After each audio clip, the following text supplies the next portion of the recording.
Sabe, você me pergunta por que ímãs se repelem quando aproximamos dois polos iguais? E eu preciso ser honesto com você. Essa é uma pergunta muito mais complicada do que parece. Não porque eu não saiba de resposta, mas porque a própria pergunta tem camadas que a maioria das pessoas não percebe. E olha, eu vou te contar algo que talvez te surpreenda. Quanto mais você entende sobre física, mais você percebe que perguntar por quê é diferente do que você imagina. É uma pergunta que carrega expectativas, suposições sobre como o universo deveria funcionar, e muitas vezes essas expectativas não correspondem à realidade que descobrimos através da ciência. Quando você me pergunta por que ímãs se repelem, você está na verdade me pedindo algo específico. Você quer que eu pegue esse fenômeno estranho do magnetismo e conecte ele com algo familiar, algo que você já conhece da sua experiência diária. É assim que nosso cérebro funciona, certo? A gente tenta entender coisas novas comparando com coisas velhas. Mas aqui está o problema fundamental. O magnetismo não é como empurrar uma caixa, não é como puxar uma corda, não é como apertar uma mola. É algo fundamentalmente diferente, algo que opera em um nível da realidade que você não experimenta diretamente no seu dia a dia. E tentar forçá-lo numa analogia familiar é como tentar explicar a cor vermelha para alguém que nasceu cego. Você simplesmente não tem os conceitos corretos, a experiência necessária para fazer a conexão de um jeito que pareça natural. Deixa eu te dar um exemplo que vai deixar isso mais claro. Você tropeça e cai no chão, machuca o joelho. Alguém pergunta: por que doeu? Bem, você consegue explicar isso facilmente. E a explicação faz sentido para qualquer pessoa. Você estava se movendo, tinha energia cinética, bateu no chão. Essa energia teve que ir para algum lugar. Não podia simplesmente desaparecer. Ela se transformou em deformação. Dos seus tecidos quebrou células, rompeu pequenas estruturas, e seus nervos captaram todo esse dano e mandaram sinais elétricos para o cérebro que você interpreta como dor. Simples. Você consegue traçar cada passo da cadeia causal e tudo faz sentido porque estamos falando de coisas que você experimenta diretamente. Movimento, impacto, sensação física. Tudo está dentro do seu repertório de experiências normais. Mas agora pega dois ímãs. Você aproxima os polos iguais e sente uma força empurrando um contra o outro.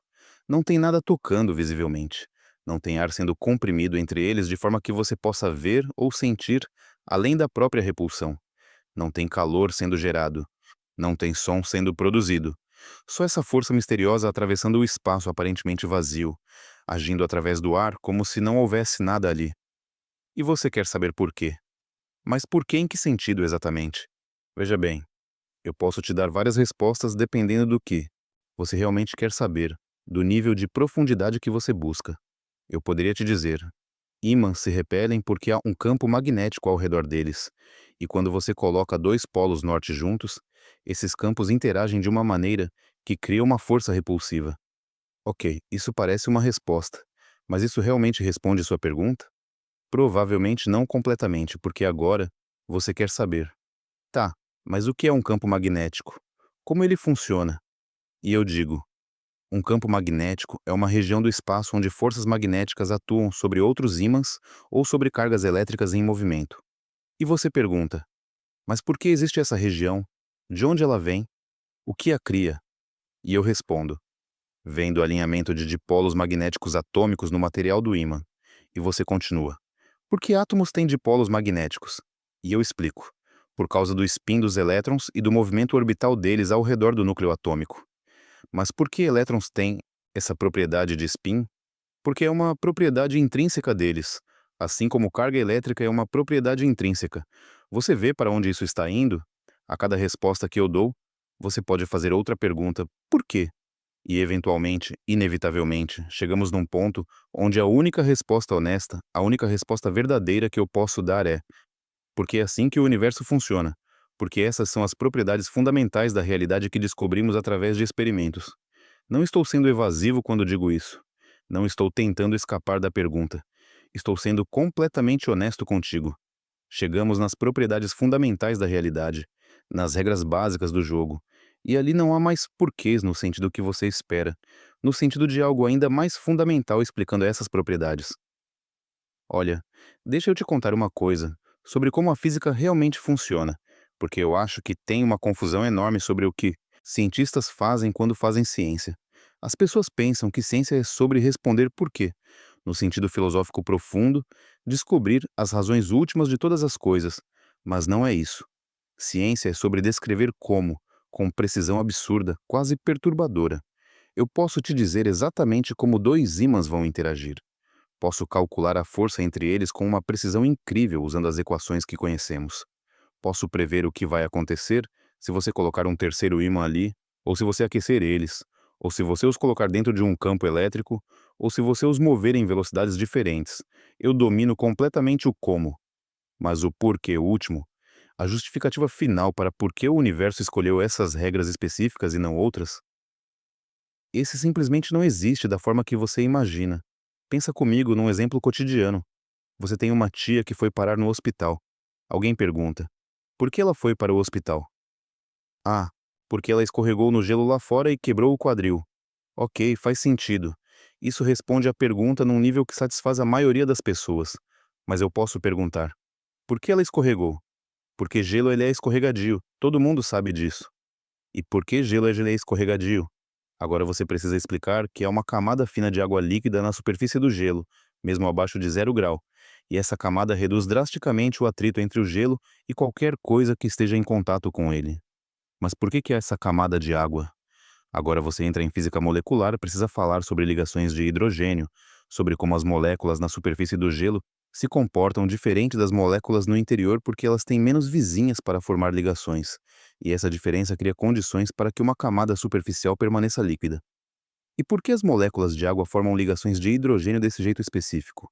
Agora você está falando sobre mecânica quântica, sobre como elétrons se distribuem em átomos de oxigênio e hidrogênio, sobre como a geometria da molécula de água permite essas ligações especiais. Você percebe o que está acontecendo? Cada porquê te leva para um nível mais profundo de explicação, uma camada mais fundamental da realidade, mas eventualmente você atinge o fundo. Você chega nas leis fundamentais da física, nas propriedades básicas de partículas e forças, e ali você para. Não porque essas leis são óbvias ou intuitivas, elas definitivamente não são, mas porque elas são o ponto de partida. São os axiomas do universo. São as regras do jogo que descobrimos através de séculos de experimentação e observação cuidadosa. Não podemos derivá-las de algo mais fundamental porque, até onde sabemos, não existe nada mais fundamental. E aqui está a parte que muita gente não gosta de ouvir. A parte que deixa as pessoas desconfortáveis. Essas regras fundamentais não têm justificativa adicional. Elas simplesmente são. O universo poderia, em princípio, ter regras completamente diferentes. Poderia não ter magnetismo. Poderia ter 5 forças fundamentais em vez de 4. Poderia ter constantes físicas com valores diferentes. Poderia funcionar de um jeito completamente diferente do que funciona. Mas não funciona. Funciona desse jeito aqui, né, com essas regras específicas, e nós descobrimos qual é esse jeito através de séculos de experimentação cuidadosa, de observação meticulosa, de teoria matemática rigorosa. Agora, você pode estar pensando: tá bom, Feynman, mas eu ainda não entendo por que ímãs se repelem. Você não respondeu minha pergunta. E minha resposta é: o que você quer dizer exatamente com entender? Porque entender na ciência é fundamentalmente diferente de entender na vida cotidiana. E essa diferença é crucial. Quando você diz que entende por que seu carro não liga de manhã, você quer dizer que pode conectar o problema com experiências familiares.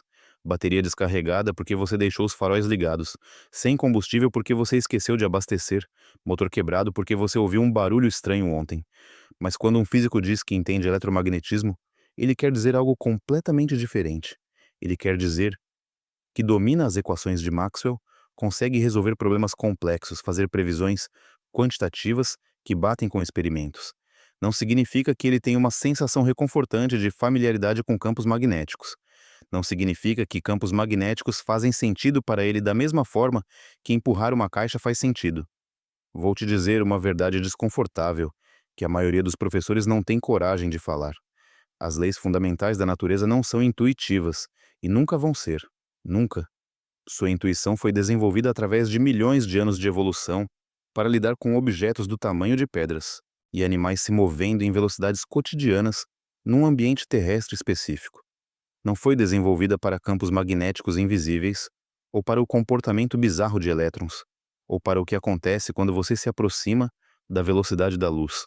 Quando físicos dizem que entendem mecânica quântica, eles não querem dizer que mecânica quântica faz sentido intuitivo, que parece natural, querem dizer que aprenderam a usar a matemática corretamente, que conseguem fazer previsões, e que essas previsões funcionam com precisão absurda quando testadas experimentalmente. Então ímãs se repelem porque há uma força eletromagnética, uma das quatro forças fundamentais da natureza, e essa força age de uma maneira específica, que faz polos iguais se repelirem e polos opostos se atraírem. Podemos descrever isso matematicamente com precisão incrível. Podemos prever exatamente quanta força haverá. Podemos usar esse conhecimento para construir motores, geradores, discos rígidos de computador, trens de levitação magnética.